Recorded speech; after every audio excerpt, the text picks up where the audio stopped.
नमस्कार। Lines of intelligence फिर से एक अंग्रेजी के ओर से ले आ रहा हूँ, पर इसको आज जोड़ने की कोशिश करूँगा। आज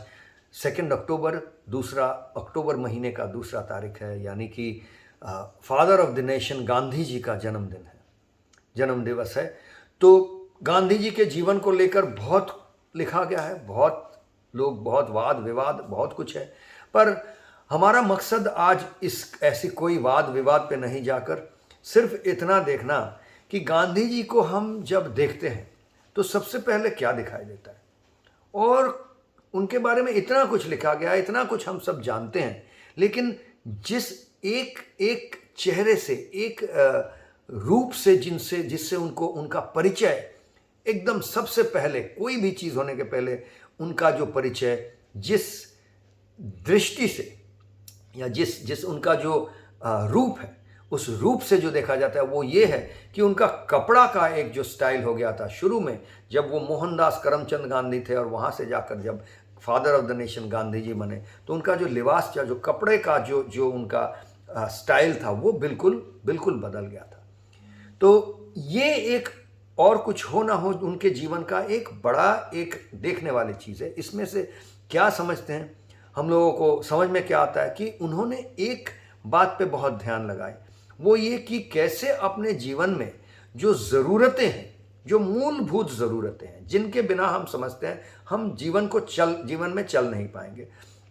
जैसे रोटी कपड़ा और मकान हम लोग कहते हैं, तो इसमें जो कपड़े की बात है, रोटी कपड़ा और मकान में जो कम से कम कपड़े की जो बात है, वो कपड़े के मामले में वो बिल्कुल सहज हो गए, बिल्कुल एकदम साधारण हो गए। जब वो बैरिस्टर थे, साउथ अफ्रीका में हम देखते थे, तब उनका कपड़ा पहनने का जो सूट बूट वगैरह वो बिल्कुल अलग, और बाद में जब वो गांधी जी बन के जब उनके जीवन में आगे चलते गए, तो उन तब जो कपड़े पहनते थे वो बिल्कुल एक कपड़ा, एक चादर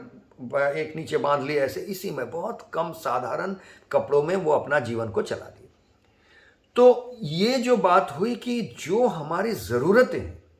वो ज़रूरतों को एकदम कम से कम में ले आना, जो मूलभूत ज़रूरतें हैं जिसके बिना हम जी नहीं सकते हैं, वो उसको कितना कम कर सकते हैं, ये उनका जीवन का एक मुद्दा रहा है। अब आप देखिए, इसके पहले भी मैं बात किया हूँ, हमारे जो कर्मयोग फॉर 21st सेंचुरी का ये जो फिट फॉर लाइफ प्रोग्राम है, इसमें मैं कहता हूँ कि इसका 6 अध्याय है, 6 पड़ाव है या 6 अंग है। इस 6 अंगों में हम लोगों को पता है, हम लोग हमेशा कहते हैं प्राण लीला उपासना, शक्ति स्ट्रेच आराधना, स्टेमिफ्लेक्स आरती, ये हो गया 3, और उसके बाद आती है सोमनो मैजिक यानी योग निद्रा, और मेडिटेशन और लिवोसिम, ये 6 अंग है। तो लिवोसिम जो है, ये मैं पहले भी एक दिन समझाया हूँ इसी सत्संग के दरमियान, कि लिवोसिम वो है कि हम जीवन के हर पहलू को देखते हैं और देखते हैं इसको कैसे और सहज किया जाए, कैसे और इजी, एकदम साधारण कर लिया जाए। तो आप देखिए गांधी जी के जीवन में भी उनका जो लिबास का ये जो मामला था, क्या पहनना है नहीं पहनना है, जो कि हमारे जीवन का एक अहम अंग है, उनको उन्होंने बिल्कुल सहज कर लिया। आप देखते होंगे जो भी लोग संन्यास लेते हैं, उनके जीवन में भी ये जो बात है, इसमें वो बिल्कुल एक साधारण तरह से जीवन को जीते हैं कि क्या पहनेंगे, उसको लेकर बहुत आडंबर नहीं करते हैं, उसको भाई स्टैंडर्डाइज कर लेते हैं। यही जीवन का एक विशेष पहलू है। लिवोसिम में भी हम यही कहते हैं, वो सिर्फ कपड़े को लेकर नहीं, हर चीज़ को आप देखिए, सोचिए और देखिए इसको कैसे सहज कर लिया जाए। तो इसको समझने के लिए एक और कॉन्सेप्ट को लाना ज़रूरी है, जिसके बारे में मैं सबसे पहले जिक्र किया था, उसको कहते हैं लाइन्स ऑफ इंटेलिजेंस। अब लाइन भी सबको पता है, लाइन ऑफ इंटेलिजेंस ये अंग्रेजी शब्द है, पर लाइन भी आप सबको पता है, कोई अंग्रेजी जाने या ना जाने, लाइन मतलब होता है रेखा। और इंटेलिजेंट जो शब्द है, ये भी आजकल हर किसी को पता है, कोई अंग्रेजी जाने या ना जाने, क्योंकि देखिए इंटेलिजेंट मतलब होता है बुद्धि, ये सभी जानते हैं आजकल, क्योंकि किसी को भी कोई भी भाषा में हम बात करते हैं तो बोलते हैं देखो यार लड़का कितना इंटेलिजेंट है, लड़की कितनी इंटेलिजेंट है। इंटेलिजेंट यानी कितनी बुद्धिमान है या बुद्धिमती है, कितना ये बुद्धि रखता है अपने आप में, तो ये बुद्धि के साथ जुड़ा हुआ है, बुद्धि होता है इंटेलिजेंट, और इंटेलिजेंट जिसमें बुद्धि होता है या बुद्धि का जो बात है, इसको कहते हैं इंटेलिजेंस। तो लाइन्स ऑफ इंटेलिजेंस यानी बुद्धि का रेखा। तो ये बात कहाँ से आया? अब देखिए एक और बात, एक और कॉन्सेप्ट है, एक और विषय है जो आपको समझने से आप इस विषय को अच्छी तरह से समझ जाएंगे, वो है intelligent quotient. Quotient, intelligent quotient मतलब एक नापने का एक जरिया।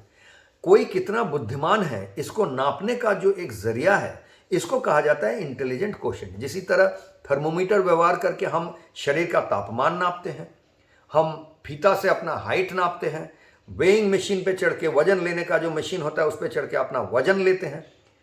कितना भारी है भार उसको नापते हैं। इसी तरह बुद्धि कितना है इसको नापने के लिए एक इंटेलिजेंट कोशेंट, वो कोई यंत्र नहीं है पर वो कुछ प्रश्न वगैरह है, परीक्षा के जैसा है, जिस परीक्षा के जरिए हम तय कर लेते हैं कि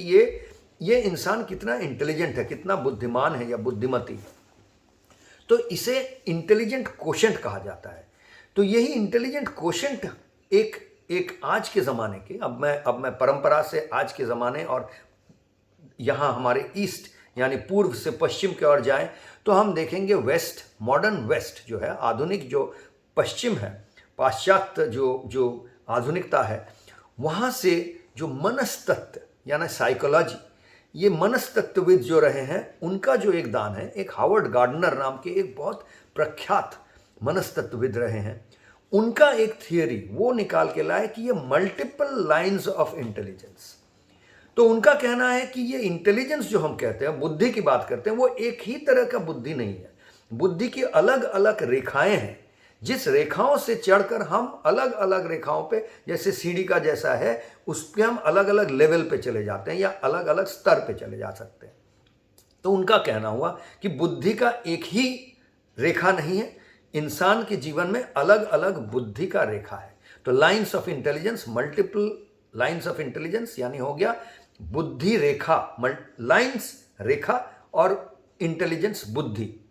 तो वैसे तो हिंदी वगैरह में ये सब शब्द को व्यवहार नहीं किया गया, लेकिन हम यही कह रहे हैं, बुद्धि रेखा शब्द को अगर आप व्यवहार करें उससे यही समझते हैं कि हमारे जीवन में अलग अलग जो बुद्धि की जो रेखाएं हैं वो कौन से हैं। तो हावर्ड गार्डनर ने 8 बुद्धि रेखाओं के बारे में उन्होंने बात किया था, जैसे कि इंटरपर्सनल और इंट्रापर्सनल, यानी आप औरों के साथ कैसे मिलते जुलते हैं, यह हो गया इंटरपर्सनल। माने आपका रिश्ता कैसा, रिश्ता बनाने में, रिश्ता को कायम रखने में आप कितने बुद्धिमान हैं। और इंट्रापर्सनल यानी आप अपने साथ रिश्ता बनाने में, अपने को समझने के लिए आपका कितना बुद्धि रहा है। फिर ऐसे ही स्पेशियल इंटेलिजेंस, लॉजिकल इंटेलिजेंस, यानी स्पेशियल इंटेलिजेंस जो स्पेस को समझते हैं, ये जो जगह है, आकृति, आयतन, ये सब इन बातों को समझते हैं, ज्योमेट्री, बिल्डिंग्स वगैरह हो गया या कुछ भी। या ऐसा ही होता है कि लॉजिकल इंटेलिजेंस, मैथमेटिकल इंटेलिजेंस, कोई गणित वगैरह कितना समझते हैं। इसी तरह से उनका था किनेस्थेटिक और एस्थेटिक। किनेस्थेटिक यानी जो खेल करते हैं, खिलाड़ी लोग हैं, जो डांसर है, जो अपने तन प्राण, जो हम कहते हैं शरीर को लेकर जो जितना काम होता है, इसमें बहुत आगे है, माहिर है। और एस्थेटिक यानी म्यूजिकल, जो आप देखते हैं संगीत वगैरह को लेकर या कोई भी जो शिल्प कला है, ये सब बातों में जो बहुत माहिर है, बहुत आगे है। तो ये हो गया किनेस्थेटिक और एस्थेटिक। इसी तरह से नेचुरलिस्ट, जो प्रकृति को बहुत अच्छा समझता है, जैसे ये पेड़ पौधा जो भी हमारे प्रकृति है, इसको समझने वाला हो गया। तो इसी तरह लिंग्विस्टिक, जो अपने भाषा के जरिए अपने आप को बहुत बहुत अच्छी तरह से प्रकाश कर सकता है। तो उन्होंने ये ऐसे 8 लाइंस ऑफ इंटेलिजेंस की बात कही थी। अब देखिए, ऐसा कोई हम लोगों का मानना है, कर्मयोग फॉर 21st सेंचुरी का जो ये फिट फॉर लाइफ प्रोग्राम है, इसमें हम मानते हैं कि ये 8 ही क्यों, आपके ऊपर है, आप कितने बुद्धि रेखाओं को समझना चाहते हैं। ये 8 की जगह 16 भी हो सकता है, 80 भी हो सकता है, 160 भी हो सकता है, 1600 भी हो सकता है, 16 लाख या 16 करोड़ भी हो सकता है, या जितना आप चाहे उतना हो सकता है। हर इंसान एक एक बुद्धि रेखा पकड़ के आगे बढ़ सकता है, लेकिन इनमें से कई बुद्धि रेखाएं हैं जिसके बारे में हम सबको अवगत होना है, हमको जागृत होना है, और इनके बारे में हमको आगे चलना ही है, आगे थोड़ा कुछ दूर बढ़ना ही है। जिसमें से जैसे रिश्तों का जो कहा गया, ऐसा ही अपने आप को समझने का जो साइको स्पिरिचुअल बोल सकते हैं, कि औरों को समझना और खुद को समझना, ये जो बात है ये हर किसी को करना चाहिए, हर किसी को इसके बारे में जागृत होना है और इसको लेकर इसकी साधना करना चाहिए। हर किसी को ऐसे ही कुछ तो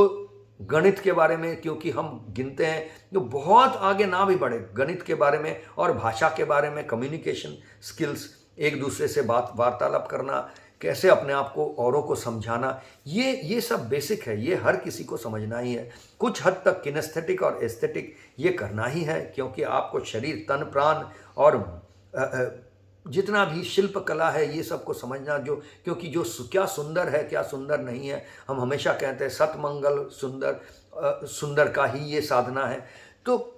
ये सब कुछ जो बातें हैं, और प्रकृति को नहीं समझे तो आप कैसे प्रकृति के साथ आपका जो रिश्ता है, इस रिश्ते को अगर आप ना समझे, इसका जो एक पवित्र रिश्ता है इसको ना समझे, इसलिए हावर्ड गार्डनर का जो ये आठ लाइंस, जो 8 रेखाएं वो जो कहे थे, ये बहुत ज़रूरी है। और इनको इसी में से हम एक और बहुत, क्यों हम गांधी जी की बात शुरू में ही कहते, क्योंकि एक नीड्स लाइन है। नीड्स लाइन आप जब अपने आप को समझते हैं तो और औरों को समझते हैं, तो आप में ये भी एक समझ आ जाती है कि हमको कितनी की ज़रूरत है। जो जीवन में हमारी जो मूलभूत ज़रूरतें हैं उसमें से, जैसे रोटी, कपड़ा और मकान हम कहते हैं, तो इसमें से